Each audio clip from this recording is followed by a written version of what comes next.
Well, good morning, brothers and sisters. Thank you for joining me for another devotion as part of our reading plan here at First Baptist, whether you're watching the video or listening to the podcast. And let me just say thank you to the people who speak to me on Sundays and share with me what these devotions mean to you and how God is working in your life through the Bible reading plan. That's so encouraging. I'm so thankful that God is working in your life. Well, today we are in Proverbs chapter 13, and I want to talk about the importance of dreams and goals and desires and having the right ones and seeing them come to be reality. In chapter 13 of Proverbs, in verse 12, he writes this: "Hope deferred makes the heart sick, but desire fulfilled is a tree of life." I love that image, because it says when we have dreams or hopes and desires and they are fulfilled, we accomplish them, they become reality. It's like a tree of life. There's just so much good and beauty and life that comes from that. But when they're deferred, they're not achieved, they keep being delayed, put off, it makes the heart sick. It makes us just sick on the inside, dispirited, feel bad. Now, as a follower of Christ, and all of us who are His followers are in the New Testament called His disciples. We are disciples of Jesus. We're followers of Jesus. Here's the thing. Our desires, what our hearts hope for, our goals, should be shaped by Jesus Christ and His kingdom.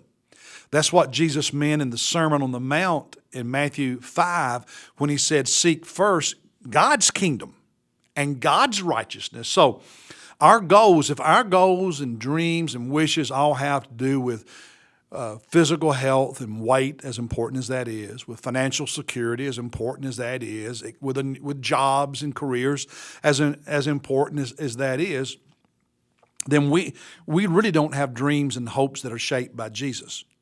Because when our hopes, the hopes of our heart, are shaped by Him and His kingdom, there are going to be spiritual goals as well, spiritual dreams, spiritual passions that we long for. And so we need both. We need both, but you need the spiritual ones first and foremost. Now, in this chapter, he says if those hopes, whether they're spiritual hopes or other hopes, if they're not realized, it makes the heart sick. So true. But in this chapter, he also shares with us some of the things that cause us to never realize our hopes, that defeat our dreams and those desires. And one of those is mentioned in verse 4, if you want to look at it, when he says, the soul of the sluggard, the lazy person, craves and gets nothing, but the soul of the diligent is made fat. One of the things that keeps people from realizing their dreams and desires and goals, spiritually and otherwise, is just plain old laziness. A lack of discipline. I mean, if you're too lazy and don't have the discipline to read the Bible every day, then not much is going to happen in your life spiritually, just plain and simple. And you can apply that principle to other goals in your life as well. Verse 7 is another thing that hinders us achieving our hope, desires, and goals. Verse 7, he says, "There is one who pretends to be rich but has nothing. Another pretends to be poor but has great wealth." Now remember, Proverbs contrasts two things that are generally true to make a point. And what he's saying here is the person who acts like they have a lot but really don't know where they live above their means. So they're in debt all the time, they're house poor, they're car poor. They're never going to realize their dreams, spiritually or otherwise, because it keeps them all tore up on the inside. You have to learn to live within your means and have discipline in your financial life. Another thing that keeps a lot of people from achieving their goals and dreams and desires, spiritually and otherwise, is verse 10.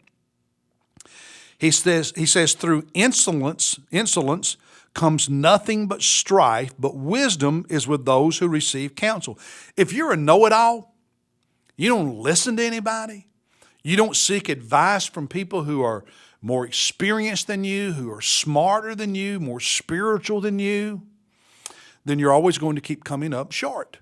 It just doesn't work. To achieve the most important goals in life, we need the help and the wisdom of those who are further along in the journey than us.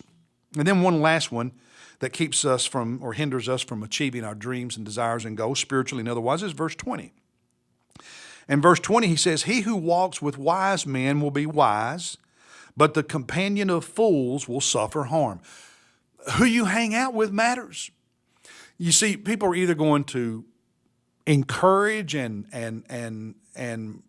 push you forward, or they're going to discourage you, hold you back. They're either going to give you good advice or bad advice. They're either going to help you or hinder you. Who you hang out with makes a big difference in what you become and what you achieve in life. And so I just remind you of verse 12 again. Hope deferred makes the heart sick, but desire fulfilled is a tree of life.